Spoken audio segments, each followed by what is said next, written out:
De bestiario, casa tomada. Nos gustaba la casa porque, aparte de espaciosa y antigua, hoy que las casas antiguas sucumben a la más ventajosa liquidación de sus materiales, guardaba los recuerdos de nuestros bisabuelos, el abuelo paterno, nuestros padres y toda la infancia. Nos habituamos, Irene y yo, a persistir solos en ella, lo que era una locura, pues en esa casa podían vivir 8 personas sin estorbarse. Hacíamos la limpieza por la mañana, levantándonos a las 7, y a eso de las 11 yo le dejaba a Irene las últimas habitaciones por repasar y me iba a la cocina. Almorzábamos a mediodía, siempre puntuales. Ya no quedaba nada por hacer, fuera de unos pocos platos sucios. Nos resultaba grato almorzar, pensando en la casa profunda y silenciosa, y cómo nos bastábamos para mantenerla limpia. A veces llegamos a creer que era ella la que no nos dejó casarnos. Irene rechazó 2 pretendientes sin mayor motivo. A mí se me murió María Esther antes de que llegáramos a comprometernos.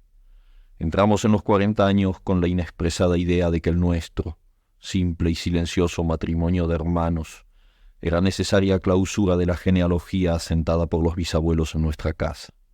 Nos moriríamos allí algún día. Vagos y esquivos primos se quedarían con la casa y la echarían al suelo para enriquecerse con el terreno y los ladrillos.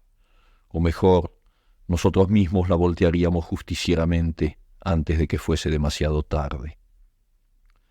Irene era una chica nacida para no molestar a nadie. Aparte de su actividad matinal, se pasaba el resto del día tejiendo en el sofá de su dormitorio. No sé por qué tejía tanto. Yo creo que las mujeres tejen cuando han encontrado en esa labor gran pretexto para no hacer nada. Irene no era así. Tejía cosas siempre necesarias, tricotas para el invierno, medias para mí, mañanitas y chalecos para ella. A veces tejía un chaleco y después lo destejía en un momento porque algo no le agradaba. Era gracioso ver en la canastilla el montón de lana encrespada resistiéndose a perder su forma de algunas horas. Los sábados iba yo al centro a comprarle lana. Irene tenía fe en mi gusto, se complacía con los colores y nunca tuve que devolver madejas. Yo aprovechaba esas salidas para dar una vuelta por las librerías y preguntar vanamente si había novedades en literatura francesa. Desde 1939 no llegaba nada valioso a la Argentina. Pero es de la casa que me interesa hablar, de la casa y de Irene, porque yo no tengo importancia. Me pregunto qué hubiera hecho Irene sin el tejido. Uno puede releer un libro, pero cuando un pullover está terminado, no se puede repetirlo sin escándalo. Un día encontré el cajón de abajo de la cómoda de alcanfor, lleno de pañoletas blancas, verdes, lila. Estaban con naftalina, apiladas como en una mercería. No tuve valor de preguntarle a Irene qué pensaba hacer con ellas.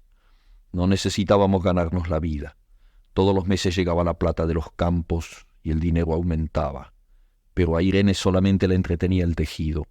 Mostraba una destreza maravillosa y a mí se me iban las horas viéndole las manos como erizos plateados, agujas yendo y viniendo y 1 y 2 canastillas en el suelo donde se agitaban constantemente los ovillos.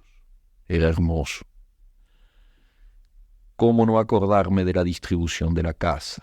El comedor, una sala con gobelinos, la biblioteca y 3 dormitorios grandes que daban en la parte más retirada, la que mira hacia Rodríguez Peña.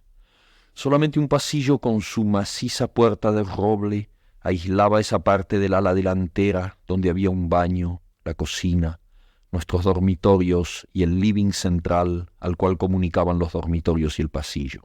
Se entraba a la casa por un zaguán con mayólica y la puerta cancel daba al living, de manera que uno entraba por el zaguán, abría la cancel y pasaba al living.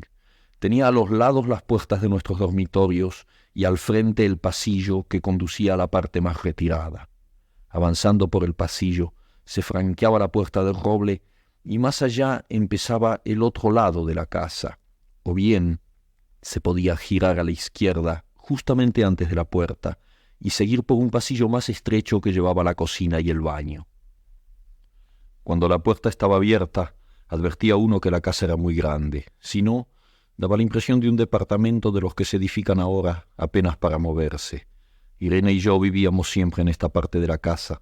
Casi nunca íbamos más allá de la puerta del roble.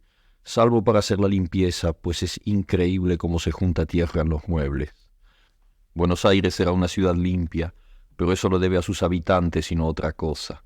Hay demasiada tierra en el aire. Apenas sopla una ráfaga, se palpa el polvo en los mármoles de las consolas y entre los rombos de las carpetas de macramé. Da trabajo sacarlo bien con plumero. Vuela y se suspende en el aire. Un momento después se deposita de nuevo en los muebles y los pianos. Lo recordaré siempre con claridad, porque fue simple y sin circunstancias inútiles. Irene estaba tejiendo en su dormitorio. Eran las 8 de la noche y de repente se me ocurrió poner al fuego la pavita del mate. Fui por el pasillo hasta enfrentar la entornada puerta de roble y daba la vuelta al codo que llevaba a la cocina cuando escuché algo en el comedor o la biblioteca. El sonido venía impreciso y sordo, como un volcarse de silla sobre la alfombra o un ahogado susurro de conversación. También lo oí al mismo tiempo o un segundo después, en el fondo del pasillo que traía desde aquellas piezas hasta la puerta. Me tiré contra la puerta antes de que fuera demasiado tarde. La cerré de golpe apoyando el cuerpo. Felizmente, la llave estaba puesta de nuestro lado y además corrí el gran cerrojo para más seguridad. Fui a la cocina, calenté la pavita y cuando estuve de vuelta con la bandeja del mate le dije a Irene: tuve que cerrar la puerta del pasillo. Han tomado la parte del fondo. Dejó caer el tejido y me miró con sus graves ojos cansados. ¿Estás seguro? Asentí. Entonces, dijo, recogiendo las agujas, tendremos que vivir en este lado. Yo cebaba el mate con mucho cuidado, pero ella tardó un rato en reanudar su labor. Me acuerdo que tejía un chaleco gris. A mí me gustaba ese chaleco. Los primeros días nos pareció penoso porque ambos habíamos dejado en la parte tomada muchas cosas que queríamos. Mis libros de literatura francesa, por ejemplo, estaban todos en la biblioteca. Irene extrañaba unas carpetas, un par de pantuflas que tanto la abrigaban en invierno. Yo sentía mi pipa de enebro y creo que Irene pensó en una botella de esperidina de muchos años. Con frecuencia, pero esto solamente sucedió los primeros días. Cerrábamos algún cajón de las cómodas y nos mirábamos con tristeza. No está aquí. Y era una cosa más de todo lo que habíamos perdido al otro lado de la casa. Pero también tuvimos ventajas. La limpieza se simplificó tanto que aún levantándose tardísimo, a las 9:30, por ejemplo, no daban las 11 y ya estábamos de brazos cruzados. Irene se acostumbró a ir conmigo a la cocina y ayudarme a preparar el almuerzo. Lo pensamos bien y se decidió esto. Mientras yo preparaba el almuerzo, Irene cocinaría platos para comer fríos de noche. Nos alegramos, porque siempre resulta molesto tener que abandonar los dormitorios al atardecer y ponerse a cocinar. Ahora nos bastaba con la mesa en el dormitorio de Irene y las fuentes de comida fiambre. Irene estaba contenta porque le quedaba más tiempo para tejer.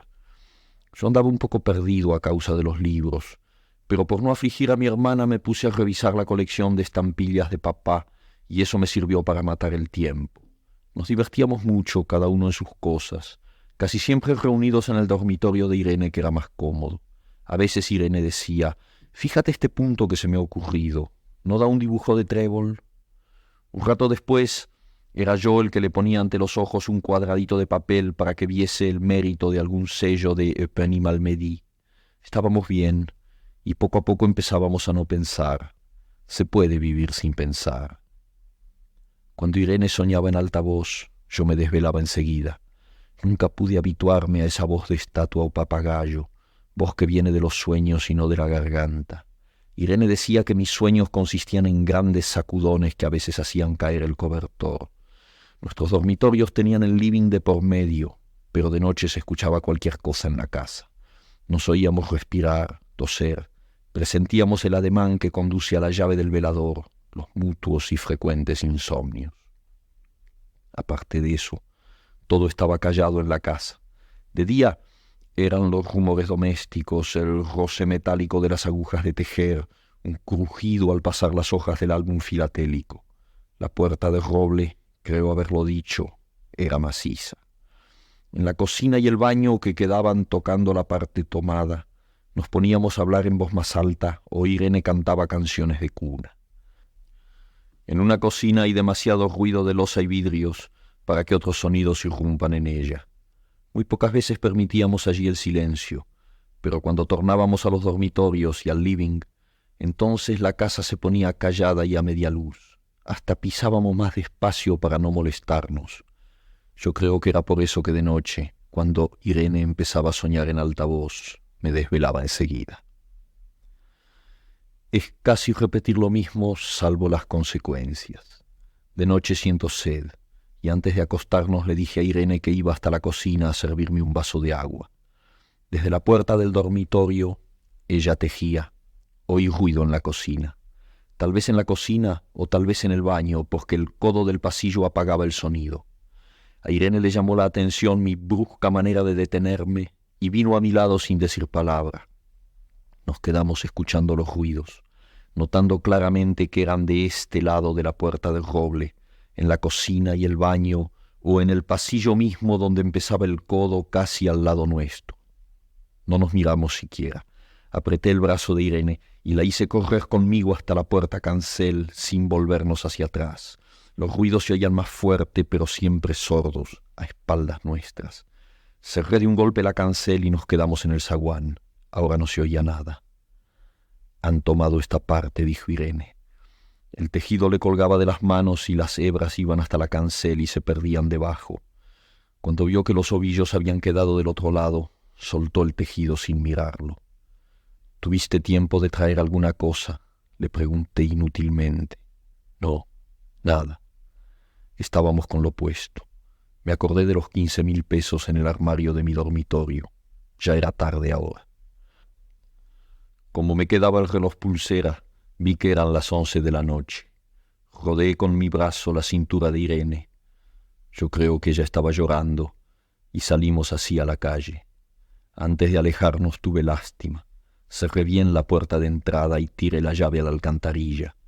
No fuese que a algún pobre diablo se le ocurriera robar y se metiera en la casa, a esa hora y con la casa tomada.